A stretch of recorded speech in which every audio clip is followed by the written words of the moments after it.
अस्सलाम वालेकुम, welcome to अल-नाफ़े goat farm. मैं हूं आपका होस्ट शेख रोहान।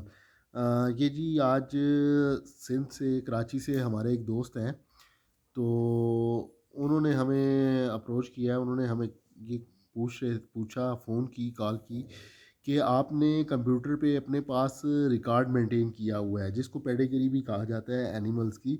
ये वैसे शुरू में स्टार्ट में हमने ये एक वीडियो बनाई थी इस टॉपिक के ऊपर। तो वो हमें पूछ रहे थे कि आपने किस तरह मेंटेन किया हुआ है। हमने उन्हें वैसे ये बताया कि हमारे पास जितने भी एनिमल्स हैं, हमने उनका रिकॉर्ड रखा हुआ है, और हमने उनके तमाम गोट्स के नाम रखे हुए हैं, और हम नाम से उनको पुकारते हैं। जिसकी वजह से हमारी कोशिश ये होती है कि जितने भी एनिमल्स हैं उनको नाम से हम बुलाएं, और उसके हिसाब से फिर हमें याद रहता है। तो लेकिन जब आपके पास एनिमल ज़्यादा हो जाते हैं तो फिर उनकी कैटेगरी, उनकी याद रखना, ज़रा नाम याद रखना मुश्किल होता है। तो फिर उसके लिए टैग जो लगाए जाते हैं, टैगिंग की जाती है जानवरों की, और टैग लगाए जाते हैं। लेकिन हमने फ़िलहाल अभी तक, क्योंकि एक तो इतने ज़्यादा लेवल पे हमारा काम नहीं है, 35 से 30-35 जानवर एनिमल्स हमारे पास है। तो उनकी हद तक अभी तक हमने फ़िलहाल टैगिंग अभी नहीं की है। लेकिन ये है कि हमारे पास तमाम गोट्स का रिकॉर्ड में मौजूद है। तो उस हवाले से ये वीडियो है, ये अभी आपको अब मैं चेक कराता हूँ। उन्होंने बेसिकली पूछा ये था कि आपने एक्सेल के ऊपर कैसे आपने मेंटेन किया हुआ है, और क्या आपने किस तरीके के साथ आपने ये रिकॉर्ड इनका मेंटेन किया हुआ है। तो ये देखें सर, ये एक्सेल की शीट है जो ये हमने बनाई हुई है, और इस एक शीट के ऊपर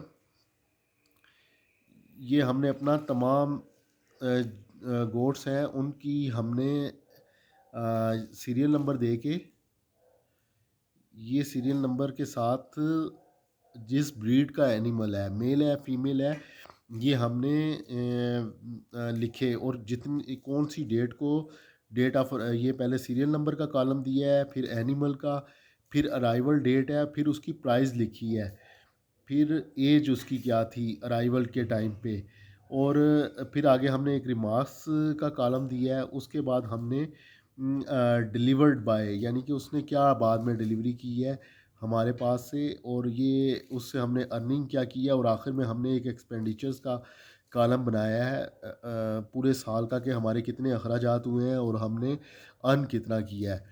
और इस तरीके के साथ ये हम लेके चले हैं। ये हमारे पास जो जब भी जोन जोन सी भी गोट्स आई हैं, जिस टाइम में आई हैं, वो हमने डेट्स लिखी हुई हैं, नोट की हुई हैं। फिर जैसे जैसे ही ये बच्चे आए हैं हमारे पास, जो किड्स हमारे पास आए हैं, जैसे ये देखें, ये न्यू बॉर्न मेल बेबी है, ये जिसने हमें डिलीवर किया, ये अगर आपको मैं दिखा सकूं, तो ये डिलीवर बाय शेरी, हमने ये जो हमारी राजनपुरी बड़ी बकरी है उसका नाम हमने रखा हुआ है।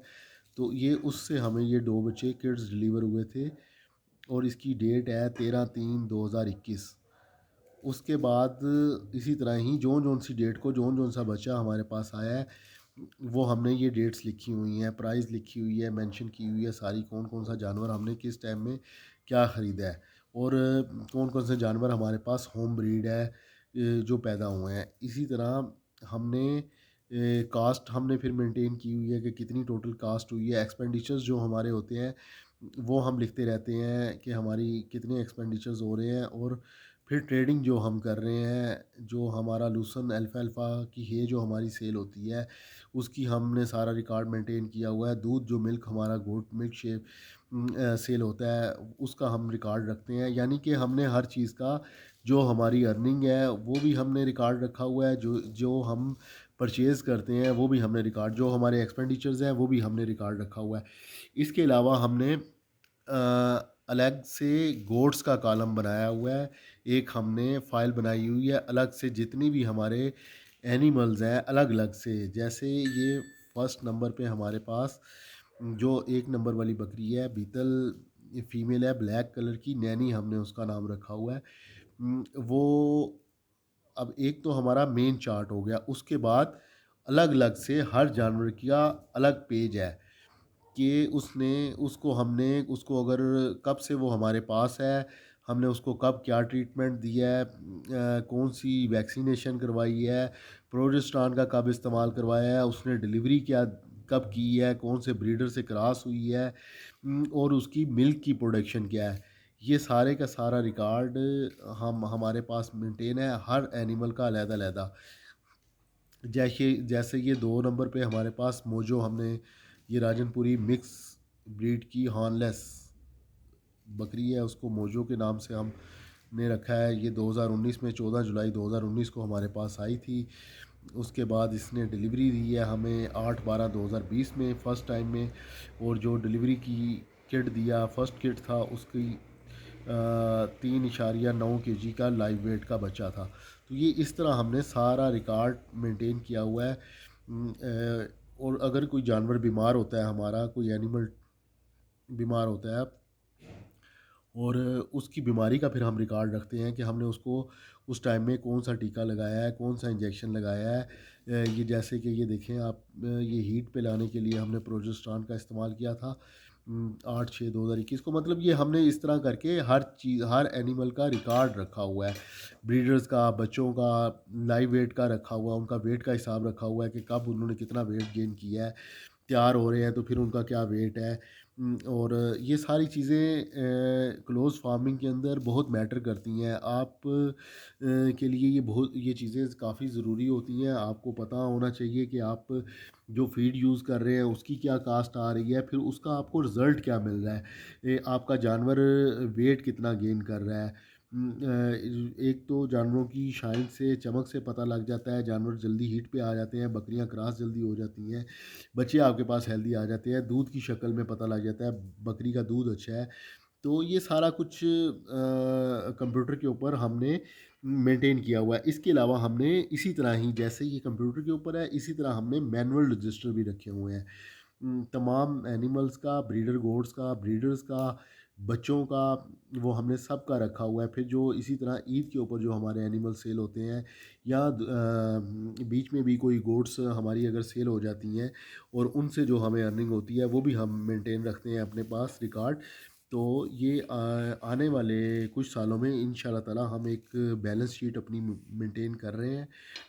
वो हम बनाएंगे, क्योंकि अभी इतना ज़्यादा हमारा लास्ट ईयर तो इतना नहीं था, लेकिन इस साल और इससे आगे आने वाले सालों में इंशाल्लाह ताला, क्योंकि ब्रीड हमारे पास काफ़ी उस हिसाब से बच्चे आ रहे हैं जो तैयार होंगे, तो हम इंशाल्लाह ताला आपके साथ अपना प्रॉफिट लॉस जो है वो शेयर करेंगे, और प्रैक्टिकली आपको बताएंगे कि बकरी फार्मिंग के अंदर जो अभी तक किसी ने भी ये आपके साथ रिज़ल्ट इस तरह शेयर नहीं किए हैं, लेकिन हम ओपनली हर चीज़ शेयर करेंगे आपके साथ कि हमने बकरी के अंदर क्या कमाया है और क्या गवाया है। इधर क्या ये इतना खर्चा करके इसके अंदर से कुछ बच रहा है, या ये एक नुकसानदेह काम है। फ़िलहाल तो हम ने, क्योंकि अर्निंग पैसों के हिसाब से मनी के अंदर इसको कन्वर्ट करके हम अभी इस वक्त बताने की पोजीशन में नहीं हैं। लेकिन ये है कि बच्चे हमारे पास अल्हम्दुलिल्लाह आ रहे हैं, सर्वाइव कर रहे हैं बच्चे। हमारी ब्रीड 100% हमारे पास सर्वाइव किए हैं बच्चे, जितने भी अल्हम्दुलिल्लाह अल्लाह के शुक्र से पैदा हुए हैं वो सारे हम आपके साथ शेयर करते हैं। अब वो जब बच्चे तैयार होके ईद के ऊपर सेल होंगे, आगे मज़ीद ब्रीड आके मिलेगी साथ, तो तब हम आपके साथ एक उसको कन्वर्ट करके पैसों के अंदर हम आपको बताने की पोजीशन में होंगे कि जी ये हमने इतने की बकरियां परचेज़ की थी, इतना हमारे ख़र्चा हुआ है साल के अंदर, और साल के एंड के ऊपर जाके हमने ये आने वाले 2 सालों में, 1 साल के अंदर, 2 साल के अंदर ये हमने इतना कमाया है। फ़िलहाल हम आपको ये ज़रूर बता सकते हैं कि हमने जो एनिमल परचेज़ किए थे वो हमारे टोटल ये कुछ डिफरेंट टाइम्स में हमने जो एनिमल परचेज़ किए हैं वो तकरीबन 7 से 8 एनिमल्स परचेज़ किए थे, जो अब हमारे पास बढ़ के तकरीबन इस वक्त जो हमारे पास फार्म पे एनिमल्स मौजूद हैं वो तकरीबन 33, छोटे बड़े मिला के 33 to 35 एनिमल्स हमारे पास इस वक्त फार्म पे मौजूद है। तो फार्म एनिमल्स का इजाफे के लिहाज से हम इस वक्त प्रॉफिट में हैं। ये बाकी इस जब ये एनिमल सेल होते हैं, परचेज़ होते हैं, तो इंशाल्लाह ताला वो फिर हम आपके साथ डिटेल्स सारी शेयर करेंगे। तो बकरी फार्मिंग किसी सूरत भी ये घाटे का सौदा नहीं है। अभी तक जो हमारा एक्सपीरियंस रहा है, काफ़ी हम पुरुमीद हैं इसके अंदर कि अल्लाह के फजल करम से इंशाल्लाह ताला हम ये एक प्रॉफिटेबल काम है और बहुत बरकत वाला काम है।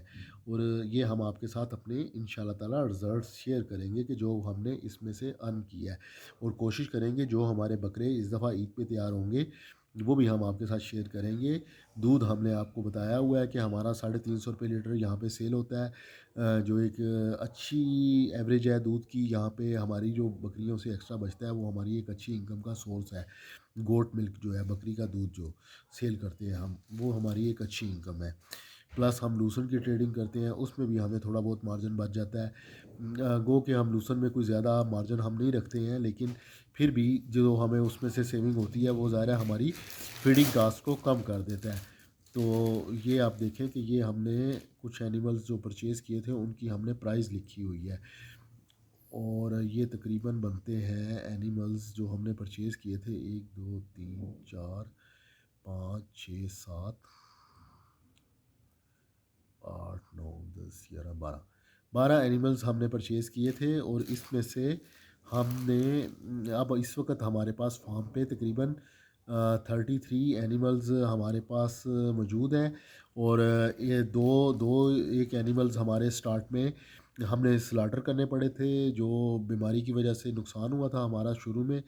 और दो दो या तीन एनिमल्स हमारे ज़ाया हुए थे स्टार्ट के अंदर। और कुछ बच्चों का हमने एक दो बच्चों का नुकसान किया था जो हमारे लापरवाही की वजह से मिसकैरेज हुए, या बकरियों ने डिलीवर किया और हम वो बच्चों को सरवाइव नहीं करवा सके। उसके अलावा अल्हम्दुलिल्लाह उसके बाद से हमने दो ईदें तकरीबन गुजारी हैं, और ईद पे भी जो हमारे बच्चे तैयार हुए हैं वो हमने सेल किए हैं। अपनी कुर्बानी भी हमने निकाली है इसके अंदर से। तो आप ये तकरीबन हमारे पास अंदाज़े के मुताबिक 40, उस हिसाब से अगर हमने जो एनिमल सेल किए हैं और जो हमने ईद के ऊपर कुर्बानी की है, तो अगर वो इसके अंदर इंक्लूड किए हैं तो ये तकरीबन 38-40 का फिगर बनता है।